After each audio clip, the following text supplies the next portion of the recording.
परमेश्वर के वचन में जहां पर लूका की किताब 5वां अध्याय हम पढ़ते हैं, यहां पर लिखा हुआ है कि किस प्रकार जब एक भीड़ उस पर गिरी पड़ती थी और परमेश्वर का वचन सुनती थी और वह गन्नेसरत की झील के किनारे पर खड़ा था। यीशु को छूने के लिए भीड़ गिरी पड़ती थी। यीशु को स्पर्श करने के लिए लोग भीड़ लगाए हुए थे। लोगों ने बहुत भीड़ लगाई थी, क्योंकि लूका की किताब 4 अध्याय के अंतिम पदों में यदि हम पढ़ें तो लिखा हुआ है कि सूरज डूबते समय जिन जिन के यहाँ लोग नाना प्रकार की बीमारियों में पड़े हुए थे, वे सब उन्हें उसके पास लाए और उसने प्रत्येक पर हाथ रखकर उन्हें चंगा किया।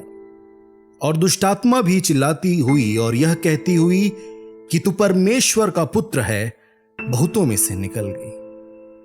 पर वह उन्हें डांटता और बोलने नहीं देता था, क्योंकि वे जानती थी कि यह मसीह है और वो परमेश्वर के राज्य का शुभ समाचार सुनाते हुए आराधनालयों में प्रचार करते रहा।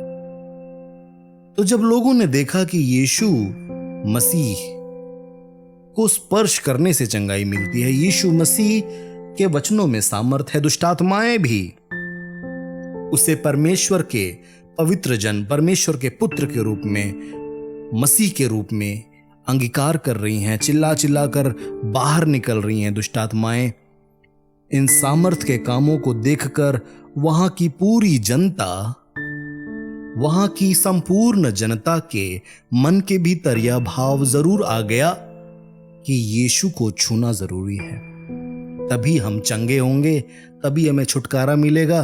क्योंकि ना तो हमें कोई राजा छुटकारा दे पाया है, ना कोई महायाजक छुटकारा दे पाया, ना ये पुरोहित और ये प्रचारक। हम यहाँ जाते तो हैं आराधनालयों में और सुनते हैं वचनों को, पुराने नियम के उन वचनों को बोला जाता था, लेकिन कोई चंगाई नहीं होती थी, दुष्टात्माएं भागती नहीं थी। लेकिन ये व्यक्ति यीशु नासरी जब खड़ा हुआ आराधनालय में, परमेश्वर के वचनों से बोलने लगा, तो दुष्टात्माएं भागने लगी। और यीशु की चर्चा सुनकर भीड़ जो है उसके पीछे चलने लगी, उस पर गिरी पड़ती थी।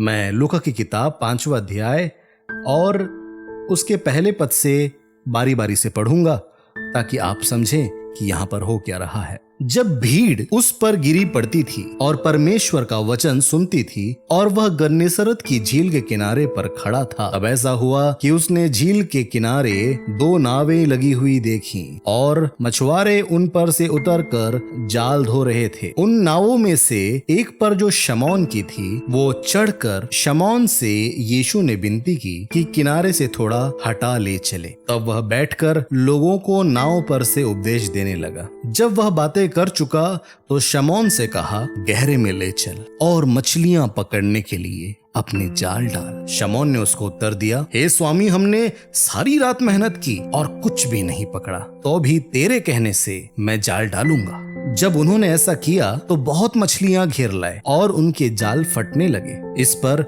उन्होंने अपने साथियों को जो दूसरी नाव पर थे संकेत किया कि आकर उनकी सहायता करें, और उन्होंने आकर दोनों नावें यहाँ तक भर ली कि वे दोनों नावें डूबने लगी। यह चमत्कार देखकर शमौन पतरस यीशु के पैरों पर गिरा और कहने लगा, हे प्रभु, मेरे पास से चला जा, क्योंकि मैं एक पापी मनुष्य हूँ।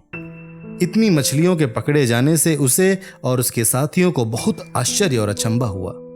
तब यीशु ने शमौन से कहा, मत डर, अब से तू मनुष्यों को जीवता पकड़ा करेगा।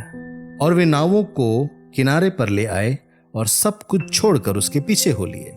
ये जो घटना यहां पर लिखी हुई है, हमें इस पर मनन करना होगा, हमें इस पर ध्यान करना होगा, क्योंकि यदि हम बाइबल के वचनों को यूं ही पढ़ते जाएंगे तो आप बाइबल 10 बार भी पढ़ लो, लेकिन आपके मन में नहीं उतरेगी। परमेश्वर के वचनों को ठहर कर पढ़ो, परमेश्वर के वचनों को ठहर कर इमेजिन करो। आपको विजुअलाइज करना होगा, आपको अपनी आंखें बंद करके इमेजिन करना होगा, आपको देखना होगा मन की आंखों से। तब पवित्र आत्मा आपको दिखाएंगे, आपकी सहायता करेंगे। आप जब तक अपने मन में परमेश्वर के वचनों की छाप नहीं पड़ने देंगे, आपका मन नहीं बदलेगा, और जब मन नहीं बदलेगा तो जीवन नहीं बदलेगा, सिचुएशंस नहीं बदलेगी। तो चलिए इन वचनों को बारी बारी से हम देखें कि आखिर यहां पर हो क्या रहा है।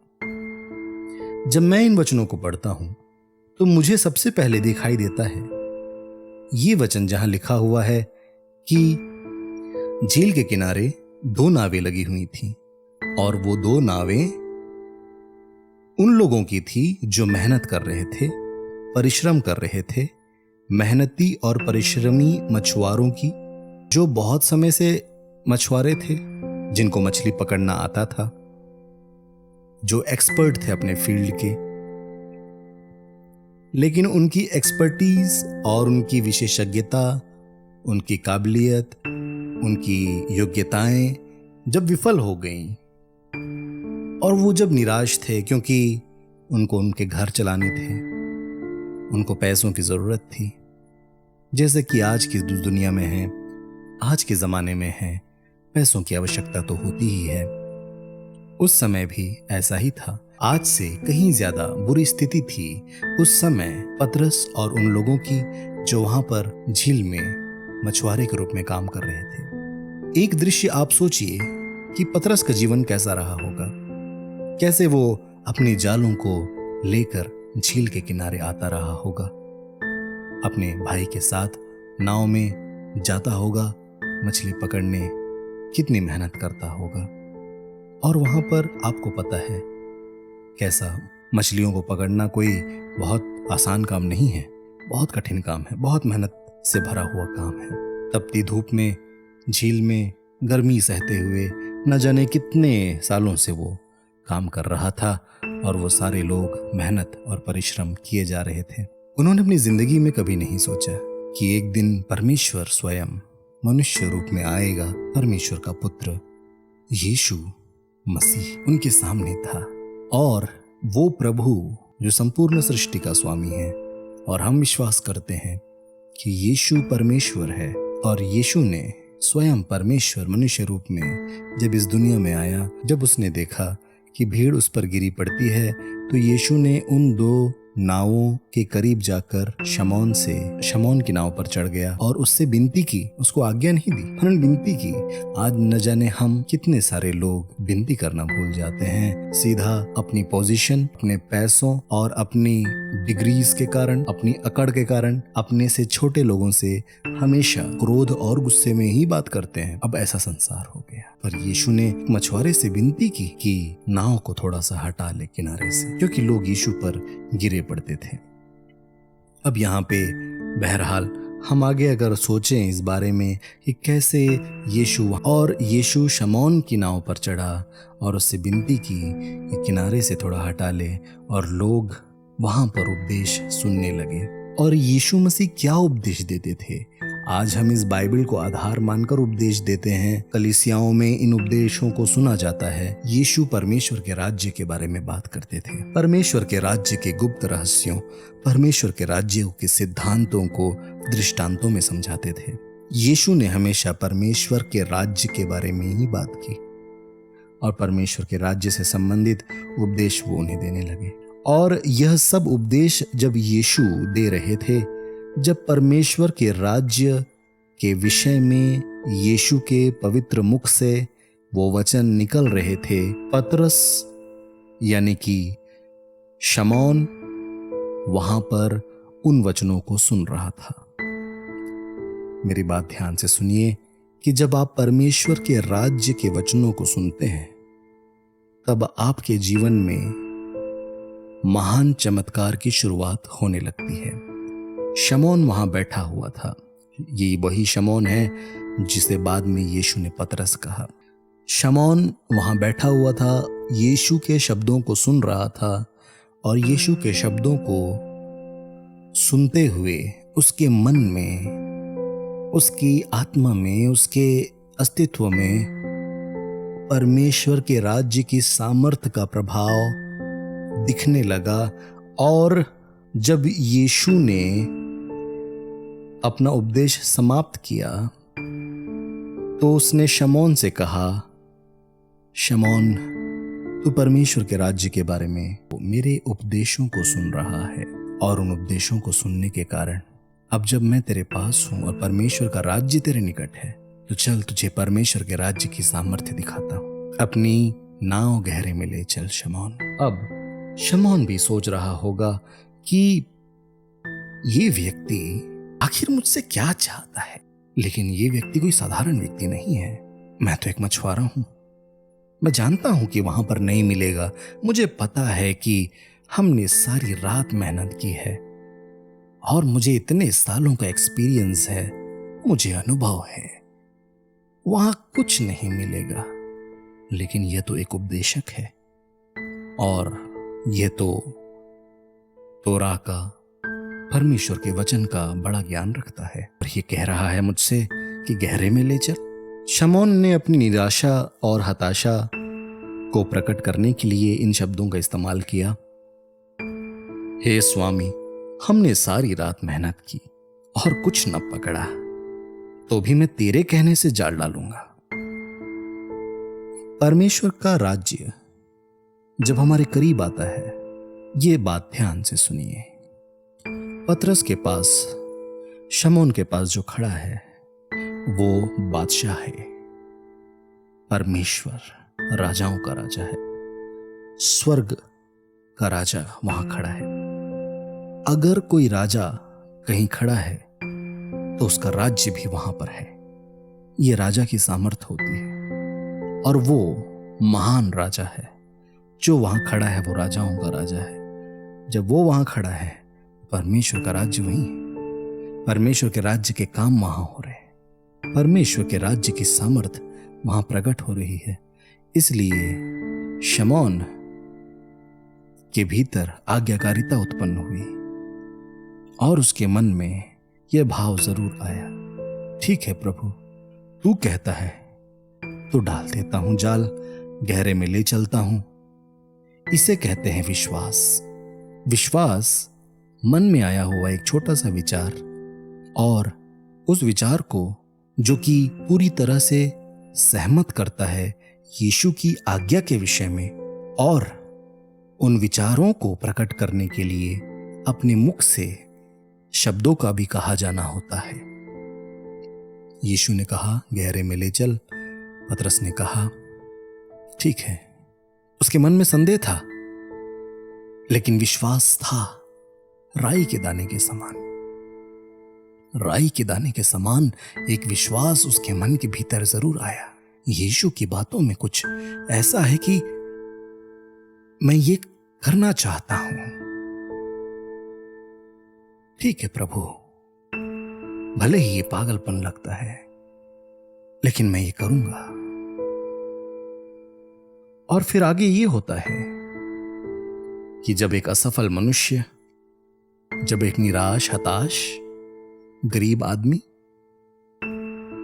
जो शायद बहुत से कर्जों में डूबा हो, अपने परिवार को लेकर बहुत चिंतित हो, अपने भविष्य को लेकर चिंतित हो, अपने भूतकाल को लेकर बहुत दुखी हो, अपने जीवन को कोसता रहा हो, अपने मछुआरे के रूप में पैदा होने को, मछुआरे के परिवार में पैदा होने की स्थिति को कोसता रहा हो, हम नहीं जानते, लेकिन यकीनन वो भी हमारी तरह एक मनुष्य था और हमारी तरह ही परेशानियों और चिंताओं से घिरा था। लेकिन उसने यीशु की आवाज को सुना, यीशु के वचन के लिए कहा कि ठीक है प्रभु, आप जैसा बोलते हो वैसा ही करूंगा। तब होता क्या है? तब होता यह है कि वो लोग गहरे में ले चलते हैं। यीशु के कहे अनुसार गहरे में ले चलते हैं और जब वहां पर वो लोग जाल डालते हैं, सडनली अचानक ऐसा होता है कि बहुत सी मछलियां उन जालों में आकर फंस जाती हैं और शमौन के लिए नामुमकिन हो जाता है उन जालों को उठाना। इसलिए वो अपने साथियों को पुकारता है। उसके साथी भी आते हैं और उनकी नावें पहली बार इतनी ज्यादा भर जाती हैं कि वो नावें लगभग डूबने लगती हैं। और शमौन जान गया ये कोई साधारण घटना नहीं है, ये तो अलौकिक है। ये इस दुनिया की नियमों के विपरीत है। ये ऐसा नहीं होता है, लेकिन ऐसा हुआ है क्योंकि उसने देखा कि मेरे इतने बड़े करियर में मैंने ऐसा कभी नहीं किया, और ना ही मेरे पिताजी ने किया, ना मेरे दादाजी ने किया। लेकिन ये व्यक्ति मेरे नाव पर आया। इसने परमेश्वर के वचन बोले, परमेश्वर के राज्य के बारे में बोला, फिर बोला कि गहरे में ले चल। और गहरे में जब मैं आ गया उसके साथ, तो उसकी उपस्थिति में मेरे साथ एक चमत्कार हुआ है। और उस चमत्कार की शुरुआत होती है परमेश्वर के राज्य के वचनों से और एक आज्ञाकारिता से, गहरे में ले चलने से।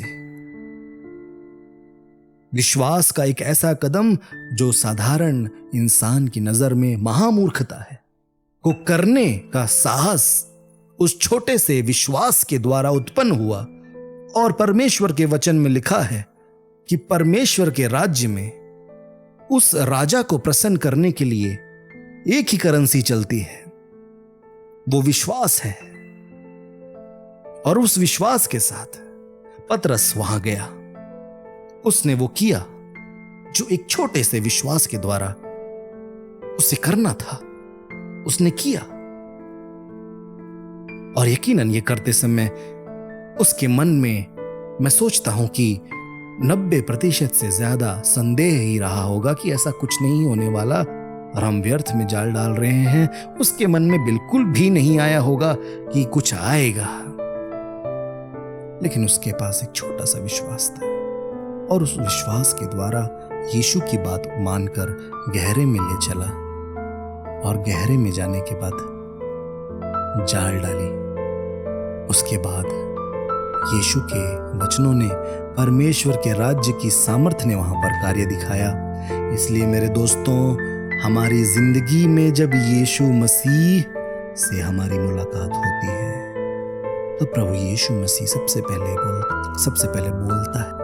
आपके जीवन में परमेश्वर की बुलाहट है या नहीं, ये इस बात से पता चलता है कि क्या यीशु ने आपसे बातें की हैं। और जब यीशु बातें करते हैं तो वो परमेश्वर के राज्य के विषय में बातें करते हैं। और जब यीशु हमारी जिंदगी में होता है, परमेश्वर का राज्य हमारे जीवन में होता है। परमेश्वर के राज्य में चमत्कार, चिन्ह और अद्भुत काम होते हैं। नामुमकिन मुमकिन हो जाता है। तुम बहुत समय से प्रार्थना कर रहे होगे, या तुम्हारी प्रार्थना जिंदगी बस यूं ही चल रही है जैसे कि हमेशा से चलते आ रही है। तुम हमेशा से प्रार्थना करते रहते हो, लेकिन तुम्हें भी पता है कि सब सूखा सूखा सा है।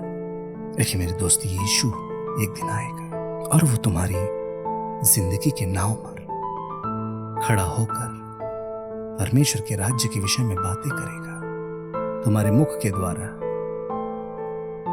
तुम बोलना शुरू करो उसके राज्य के बारे में। तुम बताना शुरू करो उसके राज्य के बारे में। बातें करना शुरू करो, अपनी गवाही देना शुरू करो। फिर यीशु बोलेगा कि चल अब मेरे साथ गहरे पर चल। और उसके बाद जब तुम उसकी आवाज को सुनोगे, तुम्हारे प्रार्थना जीवन में क्रांति आ जाएगी। तुम्हारी प्रार्थनाएं जीवित हो उठेंगी। तुम्हारी सेवकाई हो सकता है सूखी और निरर्थक हो। अब तुम्हें ऐसा प्रतीत हो रहा हो कि सेवकाई और सेवा करना तुम्हारा एक बहुत गलत फैसला था, सब सूखा हुआ प्रतीत हो रहा हो। लेकिन फिर भी यीशु की एक आवाज, उसका जो वचन तुम तक पहुंचे और एक छोटा सा विश्वास परमेश्वर के राज्य में तुम्हारे द्वारा किया गया एक छोटा सा कार्य, लेकिन जो परिणाम होते हैं वो चमत्कारिक और अद्भुत होते हैं, क्योंकि परमेश्वर के राज्य में यही होता है। तुम्हारा करियर खत्म हो गया होगा, अपनी पढ़ाई, अपनी डिग्रीज तुम पूरी नहीं कर पाए, तुम मानसिक तनाव से गुजरे, डिप्रेशन से गुजरे, तुमको किसी ने नहीं समझा। यीशु की आवाज, क्या तुम उसे सुनने को तैयार हो? हाँ, अपने कानों को खुला रखो। इसलिए यीशु से दूर मत जाओ, यीशु के पास रहो। वो तुमसे बोलेगा, निश्चित ही बोलेगा। और उस आवाज को सुनकर परमेश्वर के राज्य में एक छोटा सा काम, चाहे वो एक असफल विवाह रहा हो तुम्हारा, चाहे तुमने किसी प्रिय को खो दिया, चाहे तुम्हारे मनों में हजारों प्रश्नों का तूफान उठ खड़ा हो, लेकिन इंतजार करो यीशु की आवाज का। तुम्हारे जीवन में तुम बहुत से दर्द और तकलीफों से गुजर रहे होगे, लेकिन फिर भी यीशु की आवाज का। गरीबी से गुजर रहे होगे, धन संपत्ति के अभाव से गुजर रहे होगे, काम करो, परिश्रम करो, यीशु आ रहा है। और उसकी एक आवाज, उसकी आज्ञा को नकारना नहीं, उसके वचनों को हमें और ज्यादा पढ़ना होगा, पढ़ने से कहीं ज्यादा मनन करना होगा, क्योंकि यीशु हमें कभी भी बोल सकता है, बहुत हुआ किनारे पर काम, अब गहरे पर ले चल।